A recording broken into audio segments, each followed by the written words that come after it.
if it holds true for dating, it holds true for small businesses, y'all, okay? If you don't think there are Facebook groups that pop up over people's shared hate of products, okay? Yes. Hey everyone, welcome to the S.O.B. Marketing Podcast, where we celebrate the S.O.B. that you are, and if you haven't figured it out yet, we mean small-owned business. We don't mean S.O.B. Listen, we know that as a small business owner, you are working hard on the daily to keep your business fully operational while trying to promote it. And while some days it may feel like the business is owning you, if we're being honest with each other, I bet you would admit that you wouldn't give up the insanity for anything. Our commitment here at the S.O.B. Marketing Podcast is to give you the real talk, what works when it comes to advertising, marketing, promoting your business, and then what doesn't really work. And Chelsea and I promise to always keep the conversation real. Hey everybody, and welcome back to the S.O.B. Marketing Podcast. S.O.B. as in small-owned business. We would never call you guys names. Before we get started, a little bit of housekeeping. Have you left a review? Don't lie to me. I bet you haven't left a review. Go leave a review right now, 5 stars. It helps us get in front of other small business owners, and that's what we want to do. We want to help you guys feel confident in your marketing. Also, do not forget that we have a TLDL chapter. Too long, didn't listen. We get it. You are small business owners. You guys are busy. That's why we have a little summary at the end of this episode. You can go listen to the summary, but I want to say we would love it if you came back and listened to the entire episode. Then you can get all the nitty-gritty details. And if you have a topic you want us to talk about, please let us know. You can send us a DM. You can leave it in the comments, or you could email us at help@theseasonmarketer.com. We want to talk about whatever you guys want to hear about. Vivian, what are we talking about today? Well, Chelsea, first of all, she came out of the gate, y'all. She told you guys exactly what you needed to do to help us out to build this S.O.B. small-owned business community. Yeah. Thank you for that.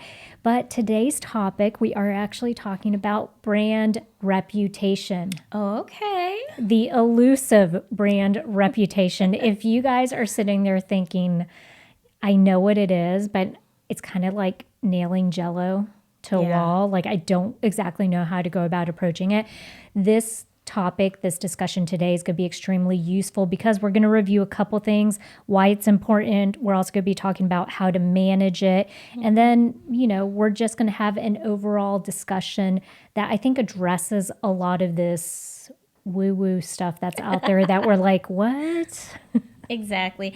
So brand reputation, that is, guys, you're never going to believe this, but the reputation that your brand has. What? I'm shocked. Color me shocked. I know, right? But this is, like you said before, this is one of those topics where yeah, that's what it is, but why does it matter? How do you go about it? It is, like you said, like trying to nail Jell-O.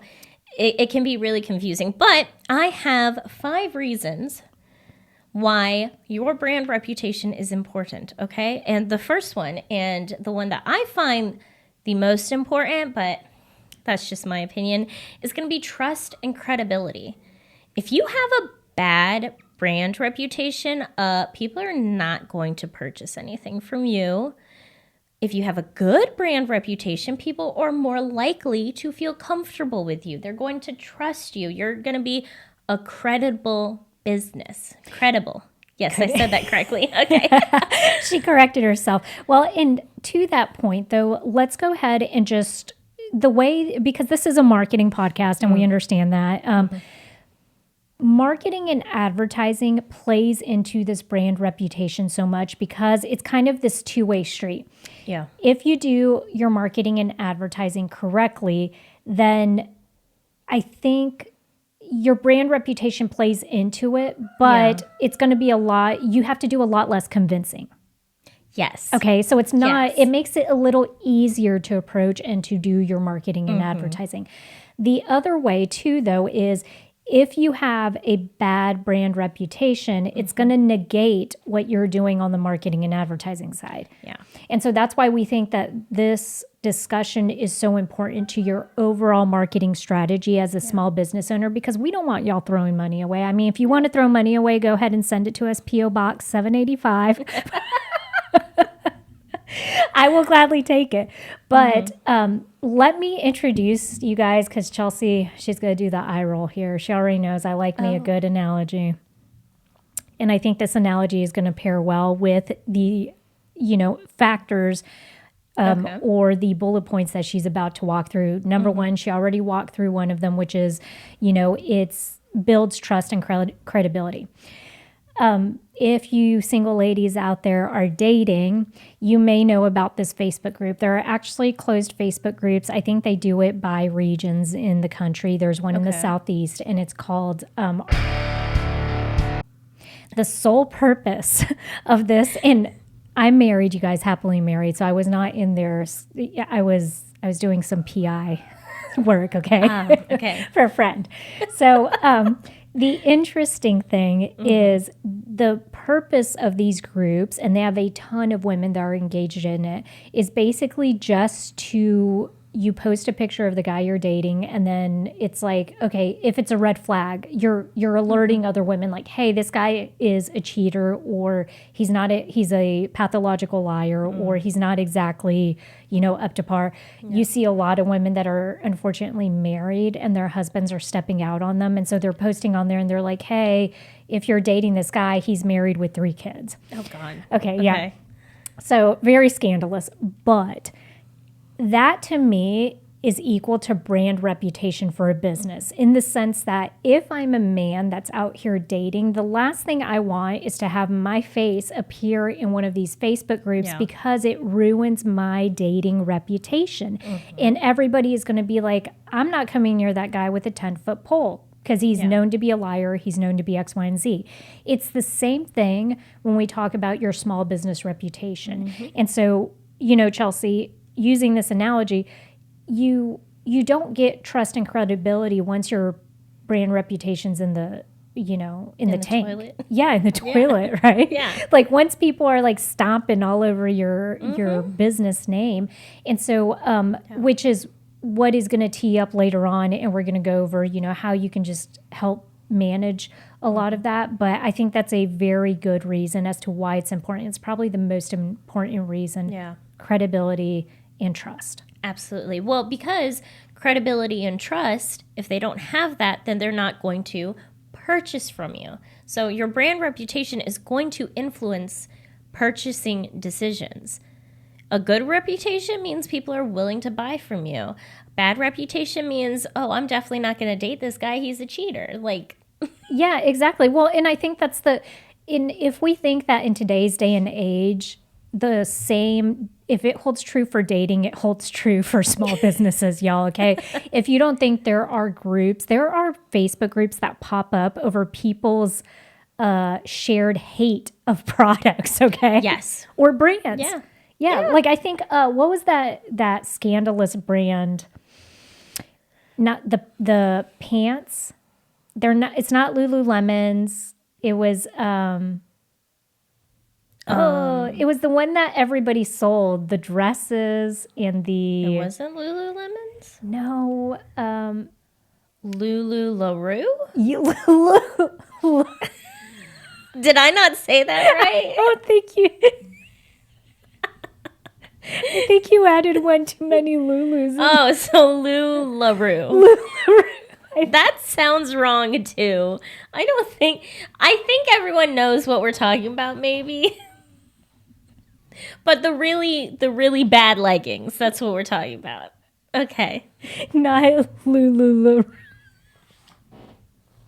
Yes, so the reason I brought up that brand was because there were entire groups that were dedicated to that brand because they thought it was like a Ponzi scheme or a pyramid scheme. Well, it was, but yes. Yeah. And so same thing. What was the shake one?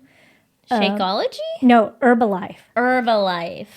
Same thing with Herbalife. And so steering this back to brand reputation, it's because if enough people start to pick up and say, hey, we have a shared dislike, distrust, shared experience of a particular brand, they will start to congregate. And I think that's where, just understanding, we don't want to scare you as a small business, because we do think, you guys are out there, you're putting out good products, good services, you have a great small business. We just want you to understand that getting ahead of some of this stuff can help prevent it becoming a bigger issue down the road.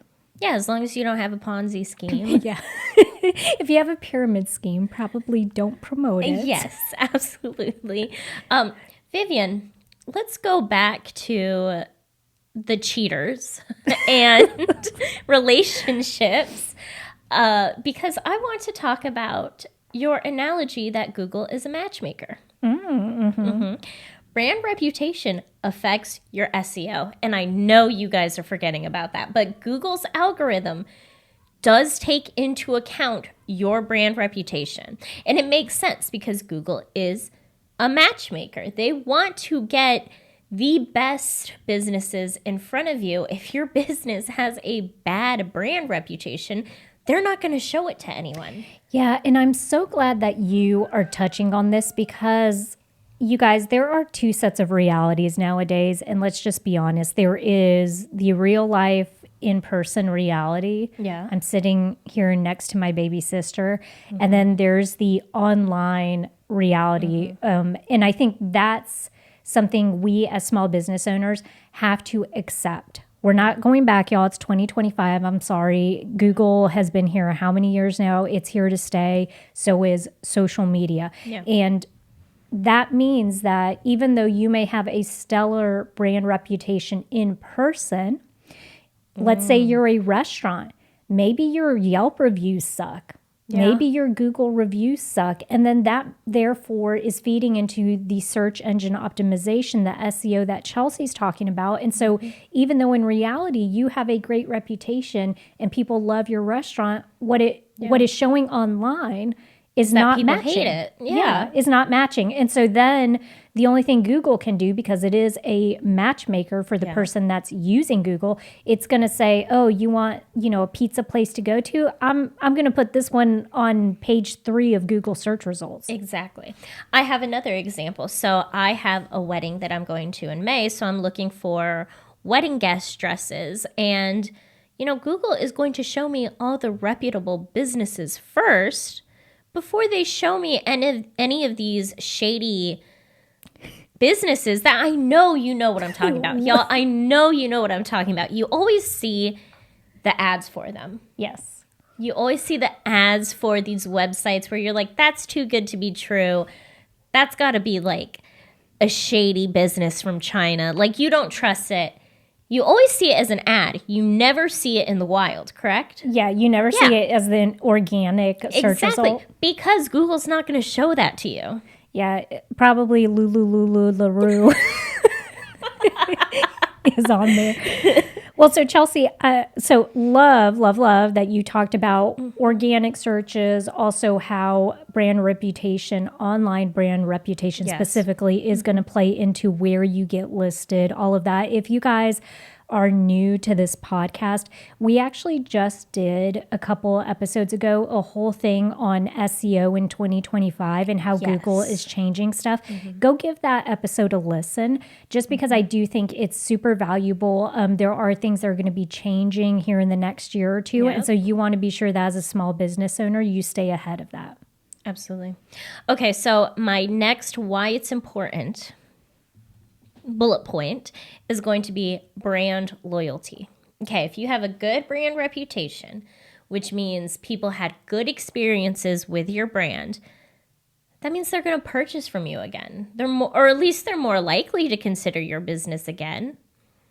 Yeah, and you guys are going to be so sick of me bringing up this dating Facebook group, but I will tell you, not all of it is doom and gloom. What I love is that the women in there, because the whole purpose of it is just, they just want to save women years if a man's just not looking to settle down. And there are some women in there that are like, I'm just looking to have fun. I really don't care for a long-term relationship. Perfect. This guy might be for you, okay? Because he's not either.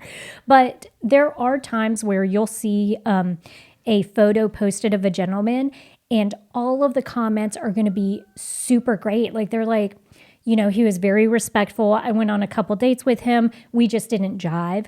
There are people that say, oh, I've grown up with that guy, very respectful. He has a great family, this and that. And so I do think that there are times that specifically when you're talking about you have a good reputation, there is a sense of loyalty. These women are going out there and actually taking the time to type something on behalf of a gentleman that, they could care less if he's got a girlfriend or not. Yeah. But they're saying like, hey, there's no reason for him to be plastered on here in a negative light because it's not true. Yes. That's actually a really great example. Thank you. Yeah. Well, because I think, so let's translate that into a small business owner, because this analogy, this is a dating podcast. This analogy is supposed to lend something to small business owners. Yeah. And I just want to say that because I think we undervalue, if we have a great brand reputation, the loyalty that comes with that. And we all know brands and businesses that do this so well. One of my favorites here locally, small business, donut shop or donut connection in Goose Creek, South Carolina, you guys. Joanne and her husband own the shop, and I kid you not, they have such brand loyalty that in these Facebook groups, I'm in a lot of these like foodie Facebook groups. Anytime that somebody goes in to pick up their donuts on a Saturday, they post in these foodie groups the picture of the donuts, free advertising, and the person's like, I just bought a dozen and they are all amazing and I love them. Here are my favorites. By the way, you guys go ahead and actually pre-order because they sell out so quickly. She has been on a streak now. I want to say the last 4 months, she's been completely sold out. Like you have to pre-order her stuff ahead of time. But that's what good brand reputation does. She's consistent with the donuts that she, puts out there. And she also has excellent customer service. She's very kind. She's engaging with people come in. They love that. And she goes in and she responds to these comments and also questions that people ask in the groups. And so I just think all of that combined, she literally has to do no advertising and marketing because she's got an army of people that will support her and say, go out there and buy her stuff. She has brand evangelists. Yes. A term we have not heard in a while. I know. Y'all, if you're new here, if you listen to one of our first episodes, Vivian actually had to explain to me what a brand evangelist was. But now that I understand, one of my favorite terms. And if you guys don't know why maybe sometimes there's discrepancy between Chelsea and I, yes, we're both marketing professionals. We both went to the same college. We both were raised in the same family. The reason we have this discrepancy is because of our age difference. We're 15 years apart, okay? And I'm the eldest, obviously, but big sister. But that's where the terminology for brand evangelist, when I was talking to her in that episode about this, is she stops me and she's like, I have no clue what that is. What does that term even mean? Yeah. Okay, so y'all, the cool kids ain't talking about brand evangelists these days. So I had to explain it to her. And I do think that's, I love though that we are able to have that open conversation here on this forum because small business owners just know, even as marketing professionals, there's stuff we're learning on the daily every day. Absolutely. I want to talk about the fact that brand loyalty does not have to mean that they're going to continue to purchase from you. It might be that they send other people your way. True. So that as well, it's good word of mouth. Yes. Brand loyalty is going to help with word of mouth as well. And I have another example of brand loyalty. Southern Curiosities. We've had her on the podcast before. Eclectic, whimsical taxidermy. This is actually becoming... You guys, I love telling people that it's mice on stripper poles. It is. Yeah, on motorcycles, on toilets, stripper poles. She does do butterflies and other stuff like that, and too. in teacups, stuff That's like right. that, yeah. This has actually become more popular in recent years, and I've been seeing a lot more small businesses venture that way, which great, good for y'all. I'm not going to stop you, but I'm going to be honest. Why would you? I would love to see you stop a small business owner from doing anything. Well, I hope you guys have all the success in the world. When someone asks me where to go to get something like that, I'm telling them Southern Curiosities. When I want whimsical mice on stripper poles, I'm going to Southern Curiosities. Like that, I have such strong customer loyalty that I won't even consider these other businesses. And there's nothing wrong with those other businesses. I'm sure they're great. But my girl, Jessie, is who I'm going to be supporting. Well, and think of it too. There are other industries that lend a lot to this. Tattoo artist. Yes. Okay, right? So like there are people that once they find their tattoo artist, the person they can entrust to tat them up correctly, you know, in a fashion that they like, they're not going to steer away from that. And so I do think that's... Or the other way around, if you have a bad experience with a tattoo artist, you're going to tell everyone, don't go to that tattoo artist. Yeah. So brand reputation, especially in some of these industries, is going to definitely play a heavy part. But I do think any and all small businesses just need to be aware of it. Yes, absolutely. So my last reasoning as to why brand reputation is so important, and this is a big one for small businesses, is it affects your opportunities and you know, the kind of collabs you can do. Collaboration for a small business can be so amazing. What's the word I'm looking for? Like it can be a big opportunity. Yeah, it could be very beneficial, right? Yes. But if you have a bad brand reputation, those doors close. People are not going to consider even being close to associated with you. When you have a good brand reputation, that's when people are saying, oh, you know what? Let's do a pop-up together. Or I'm a micro influencer. I want to work with you. Stuff like that. That's only possible if you have a good brand reputation. The other side of this coin is also because nowadays, small business owner, you may feel like you are forced to be a content creator. Okay. Yeah. And so let's look at it from the content creation side. Exactly what you just said. If a micro influencer, if a brand reaches out to you, my husband and I were just talking about this morning because he made a TikTok for our homestead out here. So he's on the TikToky now. Okay. Lots of chicken videos to come. But I was telling him how, you know, it's interesting when you see some of these social media channels when they start to get bigger and brands start to send them stuff. So you guys all know this, you know, if you're a car guy or you follow anyone that's into cars on social media, you know that some of these brands will send them, whether they be tires or let's say car wash stuff or whatever it is. So any industry. Are there any brands out there that want to send me tires? That'd be great. I'd love some tires. I'm not a car girly, but I can become one. If that's what I need to do to get some free tires. Do you know how many flats I've had in the past 5 years? That is hilarious. Yes. So if you guys want to collab with us, because that makes complete sense. But that's the thing. So I love that you added this angle to it because small business owners, we understand that there is a part now where some of you may be deeming yourself a little more of content creators. And so these partnerships, these collaborations are going to heavily rely on your brand reputation. So now that we've covered all of those bases, Chels, how exactly do we go about managing a good brand reputation?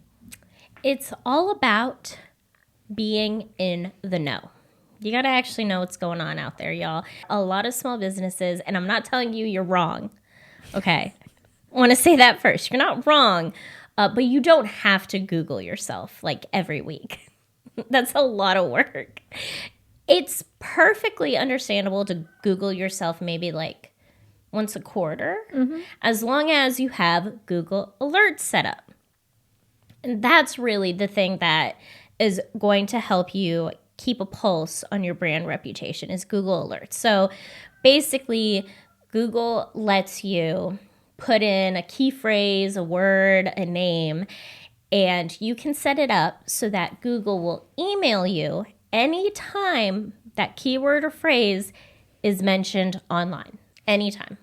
Yes, such a pro tip. And we are all about giving you guys shortcuts. Yeah. Right? And so like Chelsea said, you don't need to stress yourself out about remembering to Google yourself every week, every month, if you have these Google alerts set up. And they are beautiful because you can include as many phrases as you want. So my recommendation would be, I would set a Google alert up for your name. I would set a Google alert up for your business name. And I would set a Google alert up of like a variation of your business name. Or even if you guys want to be a little sneaky, okay, you can even set a Google alert up for your competitor's business name, okay? And so those are just not being sneaky, but it helps because if you do want to stay in the know about just newsworthy stuff that maybe your competitor's doing, it will alert you of anything that's posted in like the news station or sometimes on a Facebook post, it'll tell you. It doesn't pick up a lot of Facebook posts a lot of times because that would be a lot. But wonderful tip right there. We have a whole YouTube tutorial on this. If you guys are interested in that, just go to The Seasoned Marketer, use the search bar, and then type in their Google alert. Yeah. It's a real simple process, but definitely go watch the video just so you don't have to sit there trying to figure something out. Like Vivian and I, we got new tech, and we spent probably 5-10 minutes figuring out how to plug in this thing. Maybe we should have just Googled it. I mean, but you know, or read the instructions. C'est la vie. My point is we have instructions out there for you guys, so go watch them. You know what we keep hearing from you fellow S.O.B.s? Small-owned businesses. Yes, small-owned businesses. You guys are so overwhelmed with your marketing. And we totally get that. You didn't start your bakery or your boutique store or your jewelry business to become full-time marketers or content creators or ad designers. Marketing can feel really overwhelming. Oh yeah, then you S.O.B.s try to go figure it out because that's what you do. You Google stuff, watch videos, and end up spending hours trying to figure it out, only to sometimes end up more confused. This is my full-time job, and trust me, the way marketing is talked about in the World Wide Web can be really misleading. And let's not even talk about trying to hire an agency for help. It's daunting. They don't know your small business like you do, and so they're not as effective. And let's not even talk about the cost. We understand why a lot of you S.O.B.s feel ready to give up. And that's why we even bothered to create the Seasoned Marketer. That's also why we started the S.O.B. community. We wanted to create something practical and affordable for people who can't or simply don't want to outsource their marketing. Right. So for $50 a month, members can get free downloads and templates, step-by-step tutorial videos, a weekly live Q&A call with both of us, marketing professionals, and other S.O.B.s. You also become a part of a supportive community to bounce ideas off of. It's like having a boardroom of like-minded individuals and marketing professionals where you can talk through all of your marketing questions without having to pay boardroom marketing agency prices. So if you're tired of wasting time trying to figure it all out on your own, or spending money on things that don't work, join us over at the S.O.B. community. We'll help you turn your marketing stress into marketing success. And hey, it's just $50 a month. So click the link in the description to join, and we can't wait to see you in the S.O.B. community. Now back to the episode. Social media, I'm glad you brought that up. It is very helpful to search your brand on social media. There are some tools out there that will do this for you. I have never found one that is free. Yeah, ditto. Yeah, so honestly, I mean, it's up to you, but I think you can just search yourself. Yeah, and the key to this is just remember, go to the social media platform you're looking for, go in there, type in your business name, and always remember to look at the type of post, okay? Yes. So in Instagram or in Facebook, I know that Facebook in particular, you type the business name in there, on the left, there's going to be basically a thing that tells you, like, are you looking for posts? Are you looking for, stuff you've already seen? Are you looking for users? You want to hit the post thing because that will let you. And then just remember, some people have their stuff locked down, and so you're not going to be able to see all of them. But it is good to every once in a blue moon go in there and just see what it is. See what people are saying. Pro tip.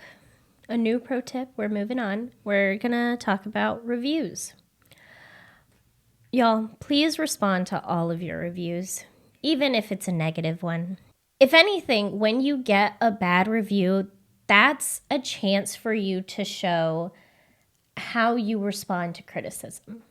That's your chance to say, I'm so sorry that this happened. Let's move this offline. I want to fix the problem.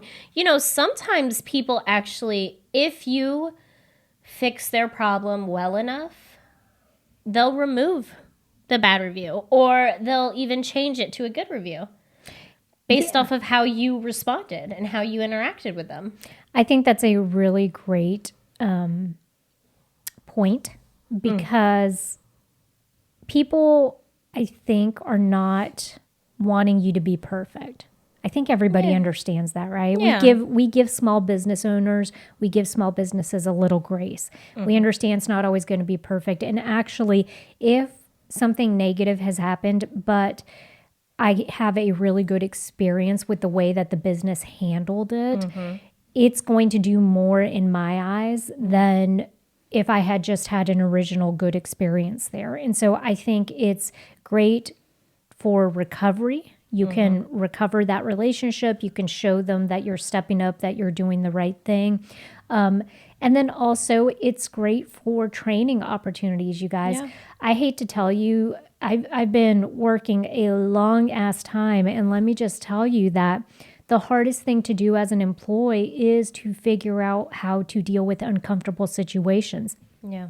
When something has not gone right, and a customer has had a bad experience with you, it's difficult. But the only way you're going to get through that is to actually fix the problem. And then for next time, you know how to preemptively stop it before it gets there, or you know exactly what to do if that were to happen again, right? Yeah. So I think, what I'm saying essentially is, like, not addressing it is not an option. Absolutely. That you will upset people more by not addressing the issue. 1. 2, negative reviews are so helpful because it shows you where there might be kinks in your small business, where things might be going wrong. It's a learning experience. So I know negative reviews hurt. Sometimes we get negative comments and I'm like, well, but that's not the correct response. Yeah, Vivian handles those. Yes. First off, Vivian handles them. Second off, take into account what they're saying. They absolutely could be right. And you could have a problem that you can fix. So that's my 2 things. Third thing, do not copy and paste a response for bad reviews. Like don't have a curated response. A canned response. That's what I meant. Yeah, don't have a canned response ready for bad reviews, because that is going to piss people off even more. And it sounds to me like you've had personal experience with that. Absolutely. When I worked at the allergy office, I would respond to reviews, except for I wasn't allowed to deviate from the canned response that they had. Yeah. And I try to have this conversation like, hey, when you have a canned response, it just shows people that you're just doing the thing. You're not actually caring. You're not actually reading anything that they're saying. And there were a couple of times where people responded with, look at this, they don't even care. They just have the same copy and paste answer. Yeah, we said this in a previous episode not too long ago. When you talk to people's pain points, when you respond to a Google review, this is an opportunity for you to make somebody feel seen. Yes. And what better way When somebody gets what you're saying, when I am peeved at you because my dental appointment did not go right and this and that, and I'm leaving that angry review, and someone responds back not with a canned response, but with a, Mrs. So-and-so, like, I am really sorry. We understand that there were circumstances beyond our control, whatever. And then they actually say, if you want to talk to somebody directly about this so that we can resolve this issue, call this number. I mean, you're giving them a actionable thing they can do in order to get on the road to recovering this relationship.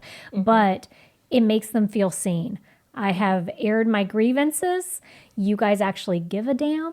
And now we can move forward and hopefully come up with a solution. Yes. Other point, do not forget that there's not just Google and Google reviews. You did mention Yelp earlier, so that's great. But y'all just remember that there are Yelp reviews. What's another example? Nextdoor. Oh, there you go. Nextdoor. Yeah. Okay. Do your research of review pages, but just make sure that you're claiming your business and you're actually looking at what's going on all those review pages to make sure that your brand reputation isn't suffering. I'm glad that we did bring up Yelp. Curious if you guys tell us in the comments, do you want us to do an episode on Yelp? Because I have this like hate relationship with Yelp, and I feel like a lot of small businesses do, but it's been so crucial to the restaurant industry that I don't know if it's just a me thing or if it's like a legit, like, Yelp, just isn't really good at what they do. So you guys tell us in the comments if us covering Yelp for one of these episodes would be a good thing, or if you want to see it, or if you have personal experience with Yelp, let us know, because maybe we can, have you on to talk about it. Side note, I do have something I'd like to share about Yelp, which is Apple Maps pulls Yelp reviews. Oh. So when you're looking up a restaurant or a business, it'll show you their Yelp reviews. But now, if you click on the review to read it, you can't look at it on your browser anymore. You have to have the app downloaded. Ew. So now I'm just not going to be able to read the reviews. So now I'm only looking at numbers. Yeah. Because I can't read the reviews, so I just want to see if they have 4 point whatever out of 5 now. Yeah. Wild. Lastly, for managing your brand reputation, and this is a simple one that all small businesses can do, and it's simply asking your customers for feedback.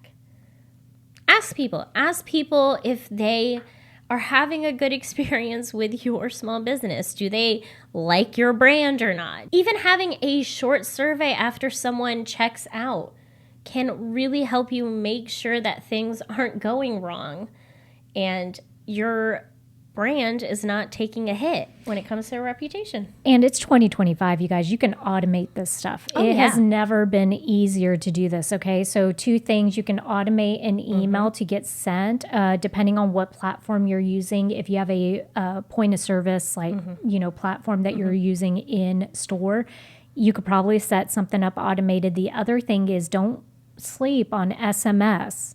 Okay, text marketing. Yeah. So there are a lot of industries now that are moving forward to, restaurants do this a lot, healthcare does this a lot, where you'll get a text after a visit and it'll basically say like, hey, how do we do?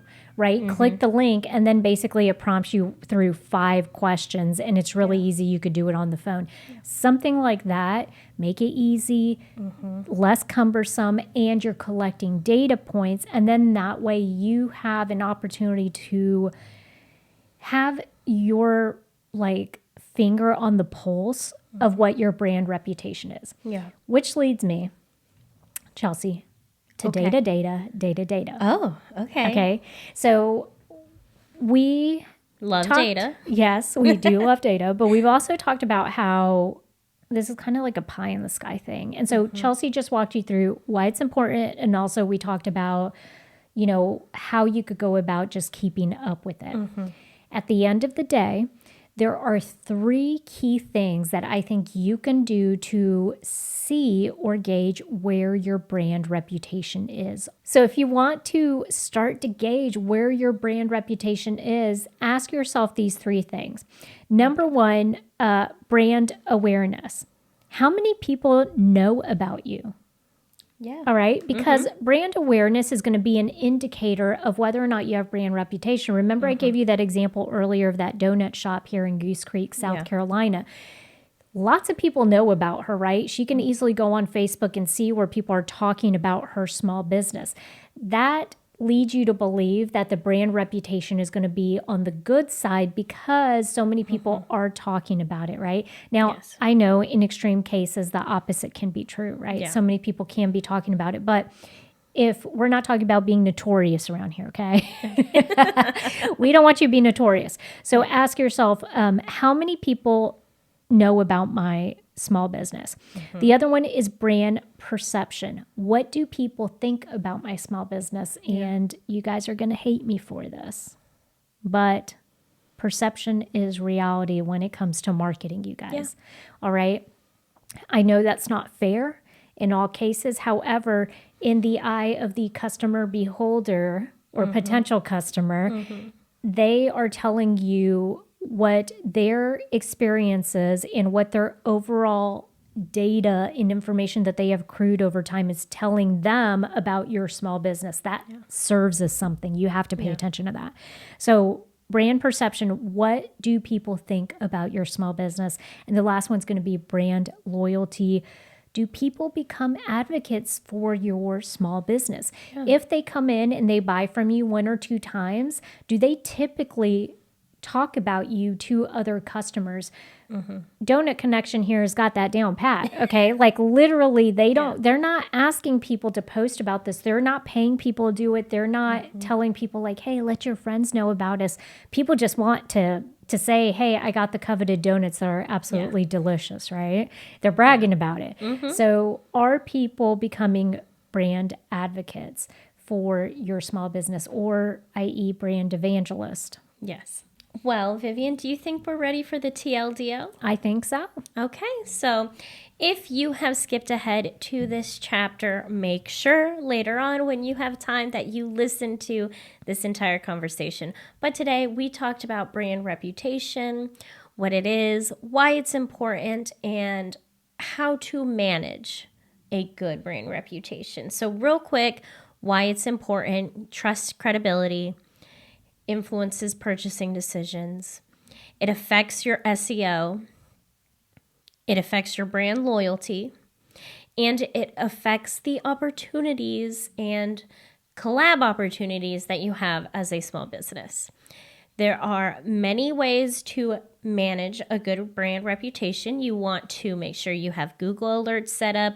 You want to respond to all reviews. You want to ask people for feedback. And there are 3 ways you can measure your brand reputation, which is going to be brand awareness, brand perception, and brand loyalty. So again, make sure you listen to this full conversation because that's a very short synopsis, and you probably want the in-depth stuff for this one because brand reputation can be a little confusing.